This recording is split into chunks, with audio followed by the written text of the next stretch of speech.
el derecho migratorio va más allá del derecho, ¿ok? Si tú quieres ser un practicante del derecho migratorio, si tú quieres que tu caso tenga un mejor chance de ser exitoso, generalmente tienes que no solamente tener el contexto del derecho, pero también tienes que entender cómo las situaciones geopolíticas están evolucionando. Lo primero que quería decir era, la situación en Venezuela evoluciona constantemente. Todos los días estamos viendo una evolución. Si tú estás viendo las noticias, si estás escuchando las iniciativas o lo que está haciendo Donald Trump, parecieran las cosas indicar que, por lo menos hasta ahora, el gobierno norteamericano parece tener una influencia impresionante y pareciera haber tomado el control relativamente rápido de las decisiones que se toman en Miraflores. Esto no son buenas noticias para las personas que tienen un asilo pendiente en los Estados Unidos, ¿okay? Vamos a estar claros, nosotros si hablamos fuera del contexto, ¿okay? Si simplemente nos enfocamos en decir, bueno, ¿puede la situación cambiante en Venezuela afectar mi caso de asilo? ¿Qué tan rápido puedo yo empezar a confrontar problemas probando mi caso de asilo? Y la respuesta siempre ha tenido que ser, no sabemos, porque hay que ver cómo evoluciona la situación en Venezuela y qué tanto control tienen los Estados Unidos y el mismo gobierno transitorio de Venezuela en el control y orden ciudadano. Y aquí es donde está la clave. Si tú empiezas a ver liberaciones de presos políticos relativamente frecuentes, si cada día más ves una insistencia de los Estados Unidos y del Departamento de Estado de los Estados Unidos de controlar el funcionamiento del gobierno venezolano, y lo estamos viendo con algunas de las iniciativas, las inyecciones de dinero a los bancos venezolanos en dólares para comprar productos norteamericanos exclusivamente y dejar del mercado a los iraníes, a los chinos, a los rusos. Y a pesar de que esto en teoría debería ser bueno para todo el mundo, también todas las transferencias internacionales a bancos venezolanos se van a hacer. Esa inyección de 500 billones de dólares que se está haciendo se va a hacer absolutamente de entrada y de salida. Se tiene que hacer por SWAT, que es un sistema controlado por los Estados Unidos. El régimen venezolano en este momento no va a tener la capacidad de desviar fondos sin justificarlos, porque absolutamente todo está siendo controlado. Todo el dinero que va a entrar a Venezuela como pago a lo que pasó con algunos de los tanqueros de petróleo que fueron tomados por los Estados Unidos, ¿okay? Todo ese petróleo que estaba ahí se le está vendiendo a los Estados Unidos está pagando por ese petróleo, pero bajo ciertas condiciones muy particulares, lo cual implica que todo ese dinero tiene que ir y regresar a proveedores estadounidenses. Ahorita no vamos a hablar mucho de si eso es bueno, si eso es malo. A mí honestamente me parece que cualquier medida que vaya a minimizar la capacidad del régimen de continuar procesos de corrupción es bueno que para el pueblo venezolano. No necesariamente bueno para los que están en Estados Unidos esperando ganar un caso de asilo, ¿okay? Porque los que están en Estados Unidos ganando un caso de asilo, ahora, ¿cuál va a ser el argumento? Si los Estados Unidos está diciéndole a Miraflores lo que tiene que hacer, si los Estados Unidos le dice a Miraflores, suelta a los presos políticos ya, y lo hacen. Si el gobierno de los Estados Unidos está trabajando con María Corina Machado en un proceso de transición a la democracia, y todo el mundo está claro y empiezan a neutralizar, porque ya después de la muerte de los 32 cubanos del G2, los agentes, los oficiales del G2 que murieron en la captura de Nicolás Maduro, fueron 32 cubanos, todo el círculo, primero y segundo círculo de seguridad de Nicolás Maduro fue neutralizado. Todo eran fuerzas especiales cubanas del G2 y de las Fuerzas Armadas Revolucionarias de Cuba. Eso significa que en este momento no se están recibiendo, y de hecho cuando se llevaron a cabo los entierros de los soldados venezolanos y todo el proceso de transferencia de los cuerpos de los cubanos abatidos, ¿okay? No se le permitió al gobierno transitorio de Venezuela ni siquiera recibir a la delegación cubana. Para muchos de nosotros eso son muy buenas noticias, pero de nuevo, otra evidencia más de que si tienes un asilo político en Estados Unidos tienes un problema, porque si ya Irán no tiene influencia, Si Rusia no tiene influencia en Venezuela, si China no tiene influencia en Venezuela, si Cuba no tiene influencia en Venezuela, eso significa que los Estados Unidos están en control. Y si los Estados Unidos están en control, no hay manera que te puedan perseguir en Venezuela. No existe la posibilidad porque las fuerzas de seguridad están siendo ordenadas a hacer las cosas que vienen directamente de Washington, que en pocas palabras implica una protección casi completa a algunos derechos fundamentales, que son los que generalmente estamos tratando de probar no existen en un país donde no hay Estado de Derecho. Entonces, ¿qué podría cambiar esa situación?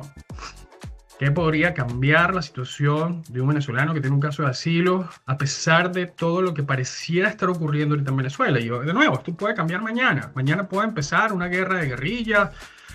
Cuba puede empezar a mandar gente a filtrarse por Colombia. La FARC puede empezar a dar más duro dentro de Venezuela y empezar a desestabilizar los intentos de Washington. ¿Okay? Si no, empezamos a ver algún tipo de guerra asimétrica en contra de la nueva autoridad, por verla como una autoridad que está controlada directamente por Washington, ahí lo que vas a ver es ya un incremento en la violencia, una falta de estabilidad, y como resultado ahí empieza de nuevo usted, si tiene un caso de asilo pendiente en los Estados Unidos, a poder decir, bueno, yo no puedo regresarme. Pero en este momento no estamos viendo necesariamente, ¿okay?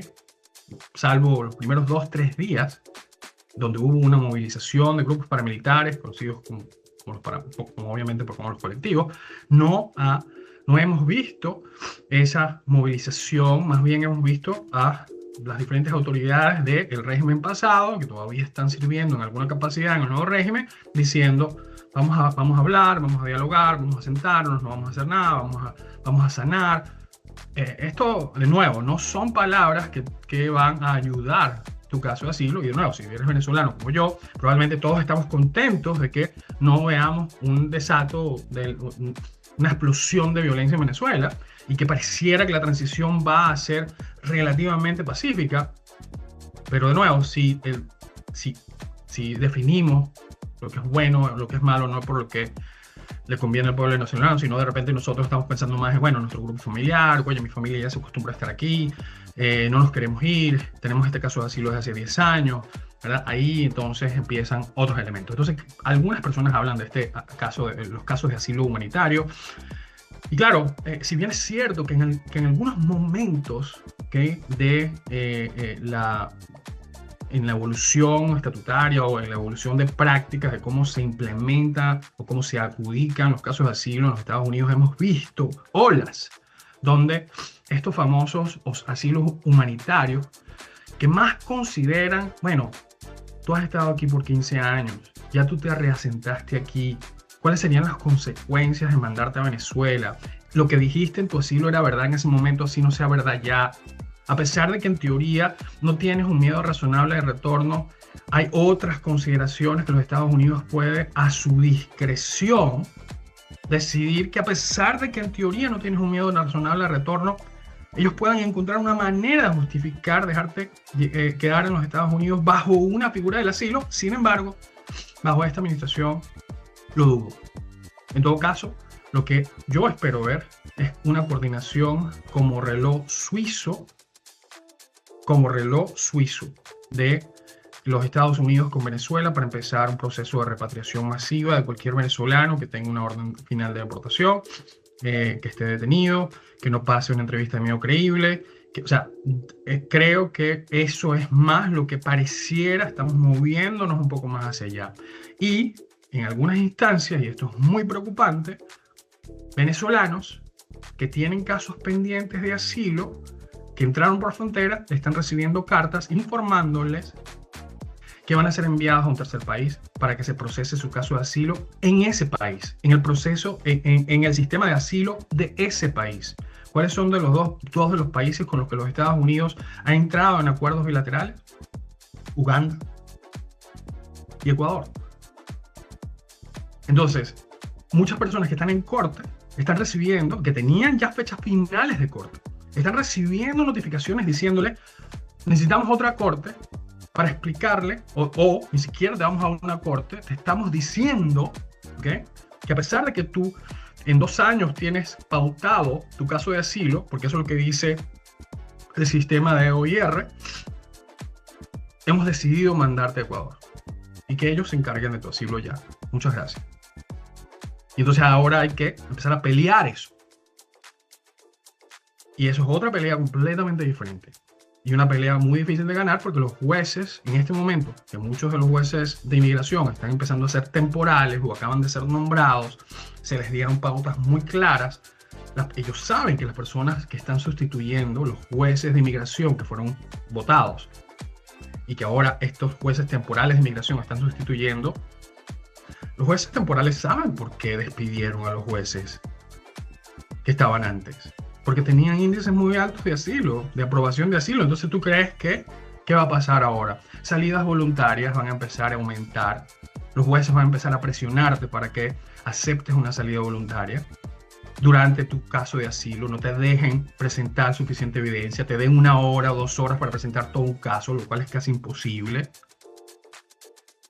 Entonces, vamos a ver un movimiento o forzarte a tomar una salida voluntaria antes de presentar tu caso de asilo y irte de una vez para que ellos no tengan que lidiar con los dolores de cabeza de las apelaciones, o van a simplemente decirte, ¿sabes qué? Ni siquiera te voy a dar chance de asilo, vete a Ecuador o Uganda, porque ya hay acuerdos bilaterales, ¿ok? Y en algunas instancias, ¿verdad?, se te va a permitir pelear tu caso de asilo porque simplemente no han llegado a ti. Hay números limitados o sea, no es toda la gente que quieran mandar a Ecuador y Uganda. Hay unos números mensuales máximos que se pueden enviar allá. No son solo venezolanos los que están enviando a Uganda o a Ecuador. Entonces, la situación no es nada sencilla y no tiene mucho sentido ponernos a pretender que las cosas están bien. Ahora, ¿todo está perdido? No. ¿Podemos seguir peleando? ¿Deberíamos seguir peleando? Si usted quiere quedarse en los Estados Unidos, sí.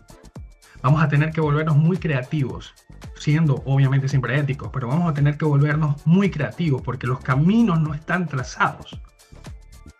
Se nos están presentando realidades y estamos teniendo que pelear o confrontar a nombre de nuestros clientes con situaciones que no han existido, que simplemente no se aplicaban antes. Y ahí es donde la creatividad del abogado, siempre marcada en su marco ético, en la práctica ética del derecho, ahora va a tener una importancia increíble. Los practicantes de derecho migratorio que no se entiendan geopolítica, que no entiendan cómo hacer argumentos de geopolítica más allá de derecho, ¿okay?, que no entiendan derecho internacional público, ¿okay?, y cómo verdaderamente debería ser aplicada las normas de protección internacional que vienen de la Convención de Refugiados del 52, no van a poder hacer los argumentos. Las personas que no estén acostumbrados a litigar en cortes federales y no obliguen al gobierno de los Estados Unidos, antes de tomar una acción, a defender sus acciones y sus decisiones